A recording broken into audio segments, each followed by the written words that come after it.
So we just defined force as mass into acceleration, and we defined the Newton as the amount of force required applied on a body of mass 1 kg, producing an acceleration of 1 meter per second square.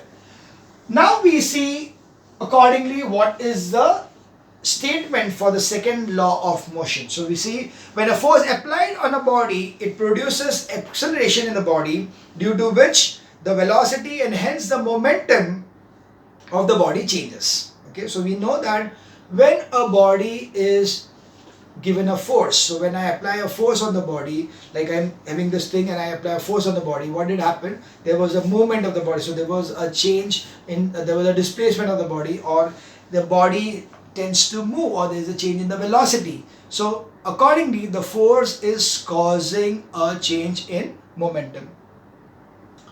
So from the equation we know that the rate of change of momentum is equal to the mass into acceleration. So yes, we had over there, the first one was delta P upon delta T was m into A, and we already know that force is also m into A. So we can see over here that force is equal to delta P upon delta T is equal to m into A. Okay, so we see that the change in the momentum, so the rate of change of momentum is equal to the product of mass into acceleration, and hence we see the force is equal to rate of change of momentum. So we see that force is equal to m into A when mass remains constant. So if the mass is remaining constant, then force is equal to m into A. Accordingly, we have the statement for the Newton's second law of motion that goes this way.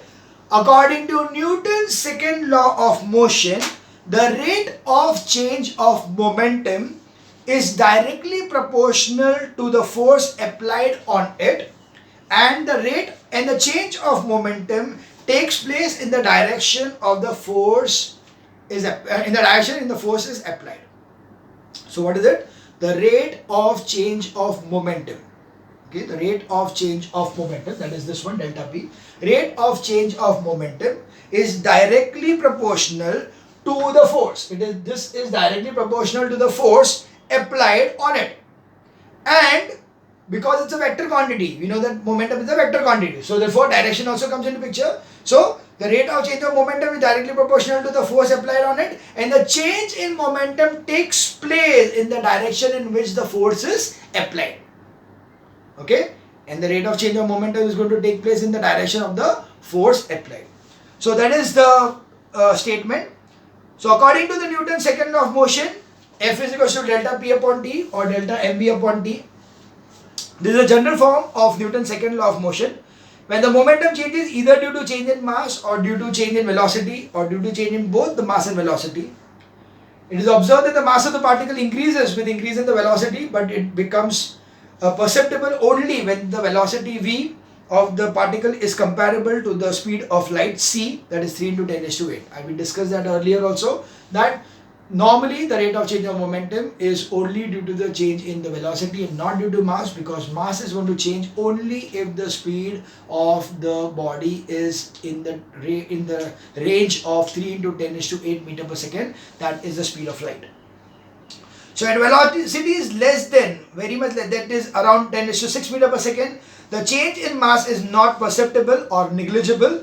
At such velocities, mass m can be considered to be constant. Then Newton's second law will take the form as F is equal to m into delta V upon delta D is equal to m into A. So that's why in the last case we see that for the relationship m is equal to ma to hold good, we have the two conditions. One is velocities are much smaller than the speed of light, and secondly the mass remains constant. So we have the form F is equal to m into A with the first condition that velocity is less than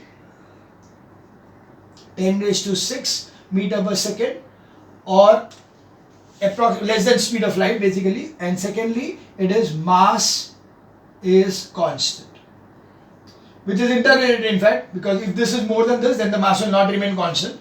So if the speed is in the tune of 10 raised to 6 meter per second then mass is going to remain constant. So to obtain Newton's first law of motion from the second law, so we can see now that we are comparing the first law of motion with the second law. So what do we see? So we now have the first thing as inertia of rest. Inertia of rest, what happens? A body of mass m is there, okay?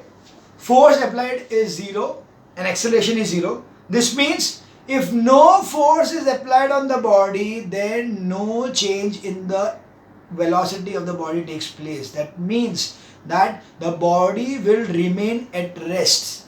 That shows that a body when placed in, when there is no external force applied on it, will remain in the state of rest. That is what exactly is inertia. So we see that this means that if the body is at rest, it will remain at rest, and if it is moving, it will remain moving in the same direction with the same speed. Thus, a body not acted upon by any external force does not change its state of rest or of motion. This is Newton's first law of motion. So we saw acceleration. What is acceleration? Change in velocity.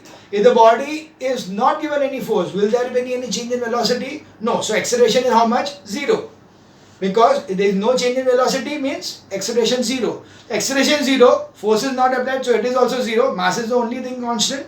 So that's why we see that the first law is holding good, that if there is no force, or we can say if there is no external force, then the body at rest will remain a body at rest, and the body in motion will remain a body of motion, because velocities are not going to change. Whether it is at rest or motion, the velocities are not going to change. Now let's see the examples of the second law of motion. The mathematical expression of the second law of motion is F is equals to delta P upon T. It gives that delta P is equals to F delta T. So we have that this way. Mathematical expression is F is equals to delta P upon T, okay, delta T, right? So we see that delta P will be equal to F into delta T. So what does it mean? So a given change in the momentum of a body can be brought about either by applying a large force or giving a longer time. Change in momentum is directly proportional to the force and is also directly proportional to the change in time. So in case I am changing the momentum, that means I am decreasing, mass doesn't change, so I am decreasing the velocity. So by applying the force, if I am increasing or decreasing the velocity, I can see to increase the momentum, I will require either more force or I will require more time. Because acceleration is there, hence what will happen? More the time, more the speed keeping on increasing. See, acceleration is what? Pehle 10, 10 to 20, 20 to 30, 30 to 40. ऐसे करके accelerate हो रहा है body. So, if the time taken is more, so the force is applied for a longer period of time, then also it is going to change the momentum.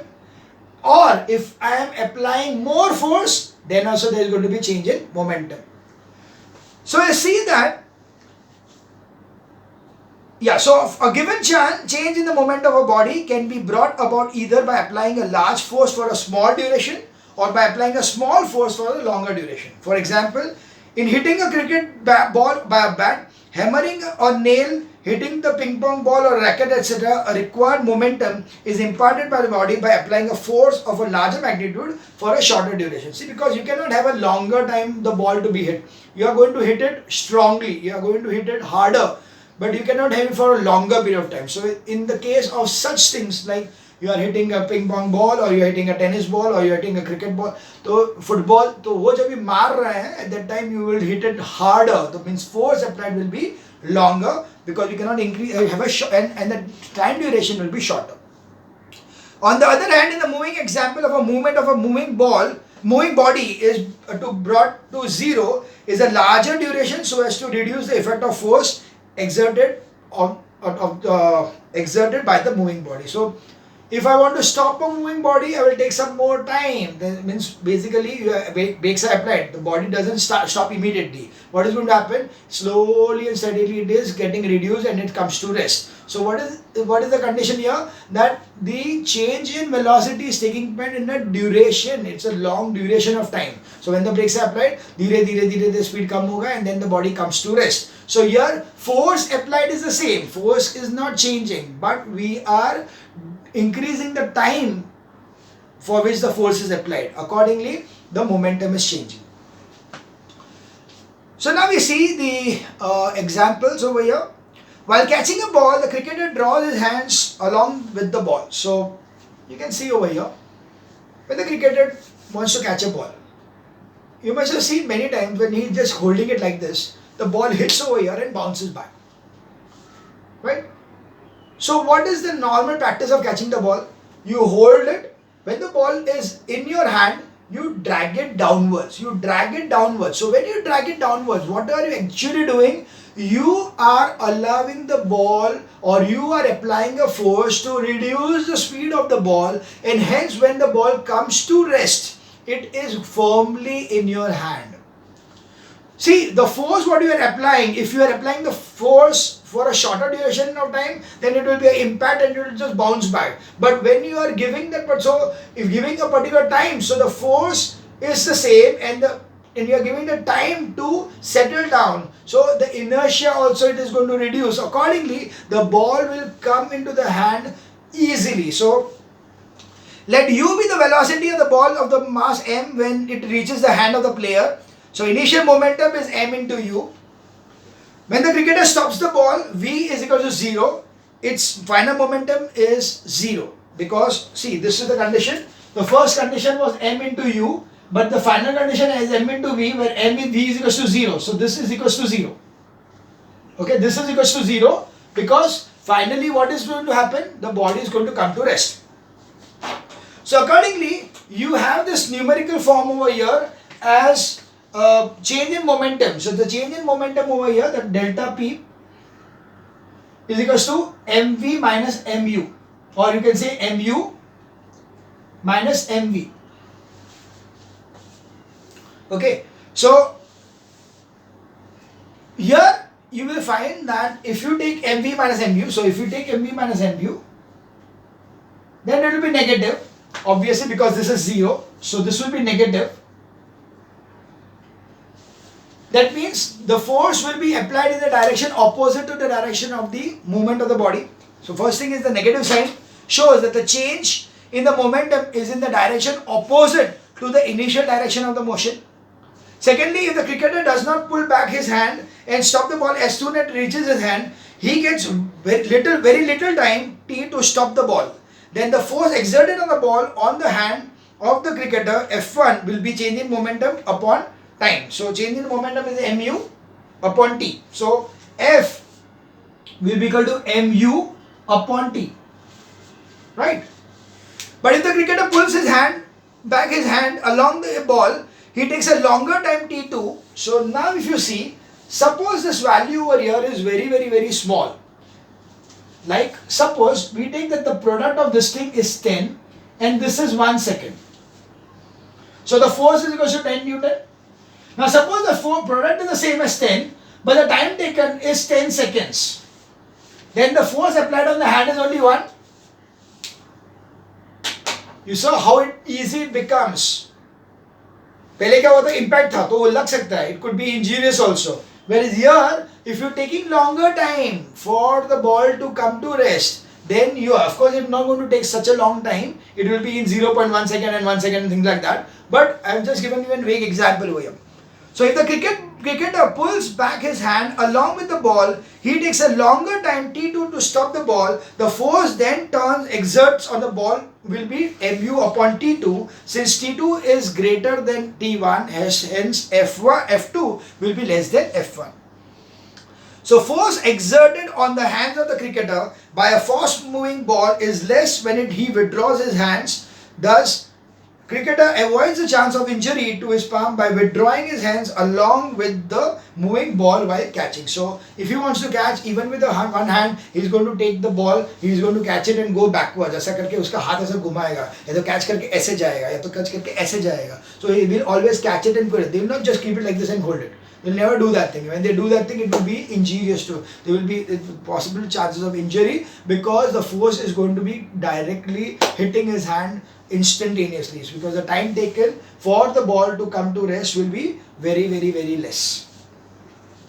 Similar is the condition when athletes often land on sand or foam after taking a high jump. So normally you will always see that high jump and long jumps and all, they will have some foam area or a sand area where they will jump into. Why would that be required? Because if it would have been a hard surface, then the momentum, change in momentum would be instantaneous. If the change in momentum is instantaneous, where we see over here, the force will be extremely high.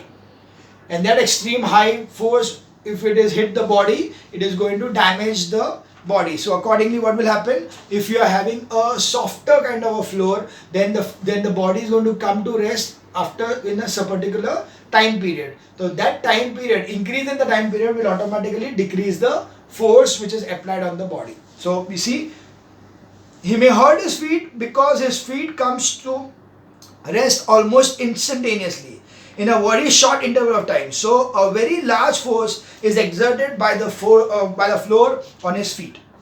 On the other hand, when he lands on foam or sand, his feet push the sand or foam for some distance. Therefore, the time duration in which his feet comes to rest increases. As a result, the force exerted on his feet decreases and he is saved from getting hurt. So you can see that as the time increases, he is saving himself from getting hurt. The same thing also happens when you have suppose there is a woolen carpet in your house, and that Kashmiri carpet, and then you have a glass in your hand. So if the glass falls on the carpet, it is chances that it may not break. But if it hits the ground directly, then the glass is definitely to break.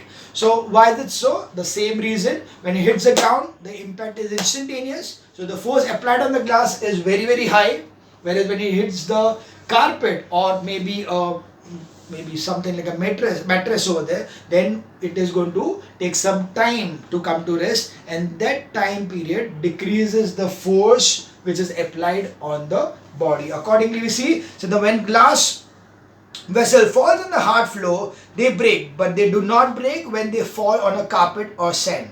When a glass vessel falls from a height on a hard floor, it comes to rest almost instantaneously, that is in a very short time. So the floor exerts a large force on the vessel and it breaks.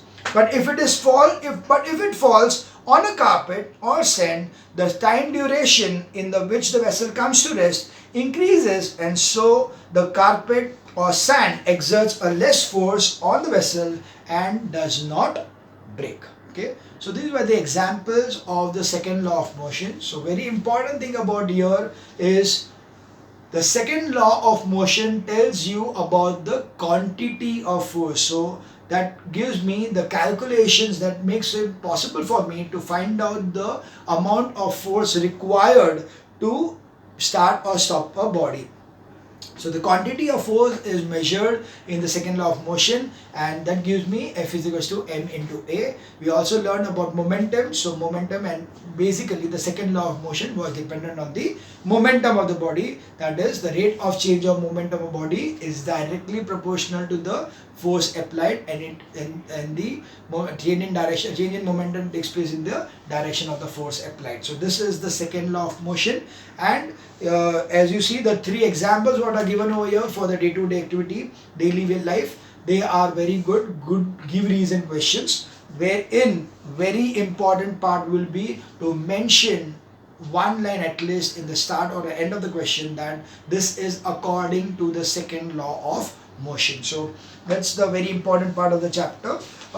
Yeah, we have got certain around 14 numericals are there in this particular chapter, which we will take it in the next video.